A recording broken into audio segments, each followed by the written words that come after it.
자, 오타니 쇼헤이 선수가 아메리칸 리그 만장일치 MVP로도 선정이 됐습니다. 이 MVP도 뭐 거의 뭐 7월 여름부터 이미 야 뭐 확실해 이미 MVP 트로피에다 새겨놔 이래가지고 제가 한번 삥또 나간 적이 있었잖아요. 야 그렇게 할 거면 뭐하러 시즌하니? 이런 생각을 했었었는데 여기 이제 만장일치까지 어찌 보면 당연하다. 주지 않는 것이 오히려 이상하다. 1위표 30장을 모두 싹쓸이하면서 오타니 선수가 또 수상을 했습니다. 네, 이제 아메리칸 리그 기준으로는 역대 11번째 만장일치 MVP가 됐고요.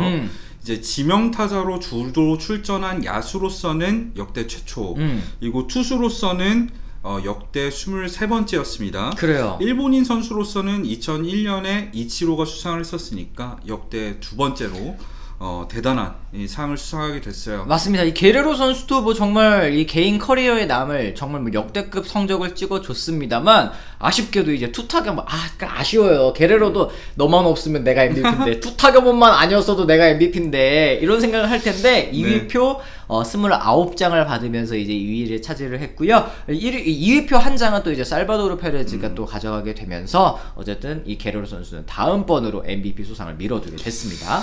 자, 일단 오타니 선수의 2021 시즌 성적을 한번 살펴보겠습니다. 타자로서는 150경기에 나서서 155경기에 나서서 46홈런 100타점을 기록했고요. 타율도 2할 오픈 7리에 도루도 26개를 했었죠. 그리고 103득점, 그리고 OPS도 0.965를 기록했습니다. 그래요. 뭐 투수로도 9승 2패 130.1이닝 156탈 3진 평균 자책점 3.18을 찍어줬는데 사실 이 각각 따로 떼놓고 봤을 때는 리그 뭐 상위권 뭐 1선발급 성적 그리고 이제 타자로서도 야 4번 타자 충분히 어디 가도 다 하겠다 뭐 이런 정도의 성적이지만 그거 두 개를 합쳐 놓으니까 야 이거는 다시 나올 수 없는 기록이다. 다시 나오기 쉽지 않은 기록이다. 기록의 희소성이라는 점에서 굉장히 높은 평가를 받았었던 것 같고 또 투타 같이 합쳐서 이제 합산을 했을 때는 WAR로 봤을 때 뭐 당연히 레퍼런스에서도 9.1로 세미언이나 게레로 선수를 또 따돌렸고 이 팬그래프에서도 8.1로 역시 두 선수보다도 훨씬 높은 기록을 또 차지하게 됐습니다. 이 베이스볼 리퍼런스 기준으로 했을 때 오타니 다음으로 높은 WAR 기록한 선수가 이제 잭 윌러인데 잭 윌러 같은 경우에는 7승대였으니까 오타니가 얼마나 압도적으로 이 승리 기여도를 쌓았는지 알 수가 있고 그래요. 이렇게 생각하시는 분들도 많을 것 같아요. 타자로서도 최고가 아니고 투수로서도 최고가 아닌데 왜 MVP냐. 근데 MVP라는 거는 결국에는 가장 가치 있는 선수, 그러니까 타자한테만 주는 상이 아니잖아요. 사이영상은 투수한테만 주는 상이지만 두 가지 기여도를 합쳤을 때는 오타니가 최고의 선수이고 알렉스 코라 감독도 이런 얘기를 했었죠. 타자로서 투수로서 뭐 둘 다 최고가 아닐 수도 있다. 하지만 둘 다 이렇게 잘하는 거는 메이저리그 레벨에선 불가능하기 때문에 오타니가 위대한 선수이고 다시는 나올 수 없는 선수다 이런 얘기를 했죠. 맞습니다. 김수영님께서도 지금 그 기록은 세울 선수가 아무도 없을 거예요. 앞으로도. 그쵸. 이제 오타니 본인 말고는 당분간 이제 나오기 쉽지 않은 기록이 아닐까 하는 생각을 합니다. 이게 메이저리그 역사상 베이브 루스가 타자에서 투수에서 타자로 완전히 전향하기 전인 1919년 이후에 이런 투타 겸업 성적을 쌓은 선수는 오타니밖에 없고요. 뭐 베이브 루스는 10승 그리고 10개 홈런, 이 두 자릿수 승수에 두 자릿수 홈런이란 기록을 세우긴 했지만 종합적으로 봤을 때 타자로서 투수로서 좀 더 밸런스가 있는 성적을 갖춘 선수는 오타니였습니다. 맞습니다. 네. 어쨌든 이 단일 시즌 최초로 100이닝 100탈3진 100안타 100타점 100득점을 기록하면서 정말 뭐 대단한 성적을 또 거둬줬고 이제 같은 시즌 투타 겸업을 성공적으로 마치면서 그동안 이제 뭐 장훈 선생님도 그랬고 많은 사람들이 전문가들이 야 임마 니 타자만 해 혹은 뭐 이제 스몰치 같은 경우에는 야 투수만 해 그랬는데 아니요 저 둘 다 할 거예요 하더니 이 둘 다 잘 해내는 시즌을 드디어 만들어냈습니다. 그렇죠. 이게 왜 그런 얘기를 했나 생각을 해보면은 당연한 얘기지만 현대야구에서 투수랑 타자를 경합할 때 가장 힘든 거는 역시 체력적인 부담 그리고 부상 위험성 때문이죠. 오타니가 그리고 실제로 올 시즌을 제외하고는 투타 겸업을 한 번도 풀 시즌을 제대로 소화한 적이 없었잖아요.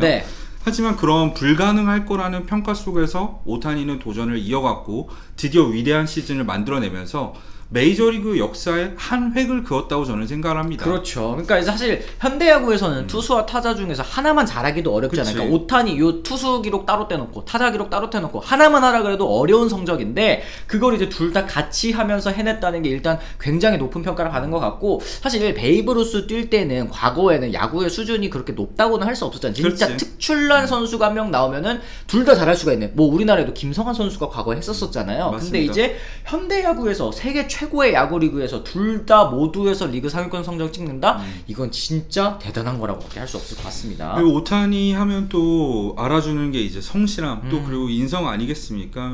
오타니의 인터뷰를 살펴보면은 뭐 정말 수술한 의사까지 그래. 감사함을 표시하면서, 또 놀라운 게 이렇게 MVP를 수상을 했으면 오늘 하루 좀 쉴 놀 수 있지.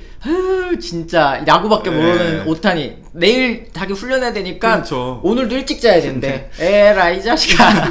인생 그렇게 살면 재미없어요. 가족들이랑 시간을 보내겠지만 일찍 자는 건 똑같다고 하네요. 하여튼 참 그렇습니다. 대단합니다. 네. 예. 오타니 선수가 어쨌든 올 시즌 후반기에 좀 다소 하락세를 겪었었잖아요. 분명히 이것은 체력적인 부담이 좀 있었을 맞아요. 것 같은데 훈련 두 가지를 모두 해야 되잖아. 어쨌든 이제 오타니 선수가 의외인 거는 투수와 타자 이 훈련 비중이 생각이랑 좀 다르더라고요. 제 생각이랑은. 투수 8대 타자 2 정도라고 생각을 그러니까 합니다. 타자를 더 잘하는 많이 할 줄 알았는데 투수 훈련을 더 많이 한다고 일단 합니다. 이게 오타니 같은 경우에는 고교 시절에도 그랬어요. 평가가 투수로서보다 타자로서 좀 더 완성형에 가깝다는 평가를 받았었고 투수는 좀 원석에 가까웠었죠. 그렇죠. 그때부터 훈련 비율을 오타니는 계속해서 이렇게 유지를 하고 있는데, 결국 이제 투수로서도 경험이 쌓이고 또 이제 뭐 스플리터라는 필살기를 장착하면서 네. 이제 투수로서의 성적도 많이 끌어올릴 수 있었던 것 같아요. 그렇습니다. 타자는 애초에 좀 타고났다. 재능충이다. 완성도가 원래 있었다. 고교 시절부터. 그래요. 예.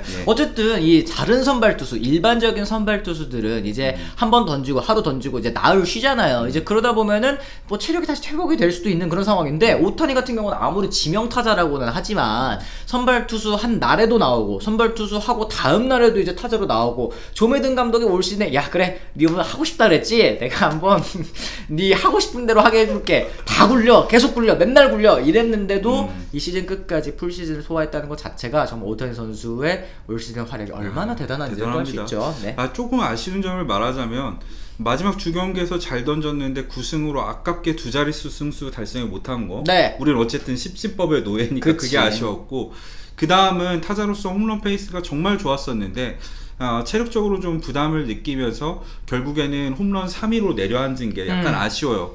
홈런왕과 두 자릿수 승수를 했더라면 뭐 오타니가 MVP 탈 때 이견이 더 없지 않았을까 싶거든요. 그래, 그런 논란도 있었잖아요. 사실 야 노 타이틀 MVP가 맞아? 이런 얘기가 있었는데, 사실 뭐 오타니 선수가 이 남긴 기록 그리고 이제 투타 겸업이라는 것은 사실 앞으로 다시 보기 쉽지 않은 기록일 맞습니다. 수도 있어요. 오타니밖에 할 수 없다라고는 하지만 2022 시즌에 오타니가 다시 할 수 있을까? 2023 그것도 시즌에 다시 할 수 의문이죠. 있을까? 이거는 이제 의문이기 때문에 일단 그래, 야, 한 시즌 이렇게 했으면 일단 주고 봐. 내년은 어떻게 될지 모르니까 이런 생각을 또 할 수도 있고. 어쨌든 오타니의 2021 시즌을 야구 팬으로서 지켜볼 수 있었던 게 저는 참 영광이었고, 네.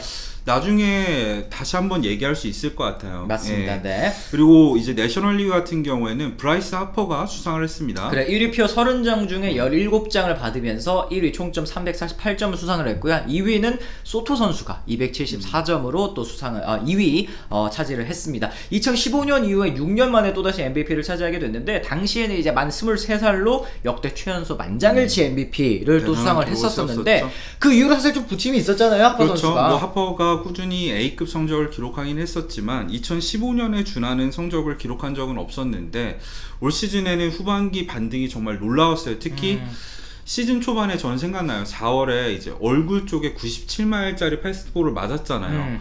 돌아오고 나서도 타격감을 회복하기가 쉽지 않았었는데 끝내 반등에 성공을 해서 필라델피아 필리스를 시즌 끝까지 포스트 시즌 경쟁을 할 수 있도록 이끌었다는 측면에서 하퍼가 대단한 기록을 쌓았고요. 하퍼도 그동안 사실 과대평가 얘기를 많이 들었잖아요. 그쵸, 맞아요. 그러다 보니까 이번에 수상하고 이렇게 하는데 울더라고. 그래, 눈물을 흘리 마음고생이 좀 많았었던 마음고생이 거예요. 심했었나봐요. 그래. 올 시즌에 하퍼 선수가 141경기 동안 타율 3할 9리 35홈런 84타점 101득점에 100볼넷 OPS 1.044인데 이게 장타율과 OPS 조정 OPS에서 모두 1위를 차지한 거고, 사실 이 말씀드렸던 것처럼 6년 동안 뭐 그래도 꾸준히 잘하긴 했었지만 MVP급 활약을 다시는 펼쳐주지는 못하면서 거품 논란, 지금 과대평가 논란 이런 것들이 항상 뒤따라 다녔는데, 결국에는 필라델피아 이적 후에도 13년 총액 3억 3천만 달러, 이거 너무 많이 줬다 이런 얘기를 많이 받았지만 결국엔 MVP를 수상하면서 그 논란들을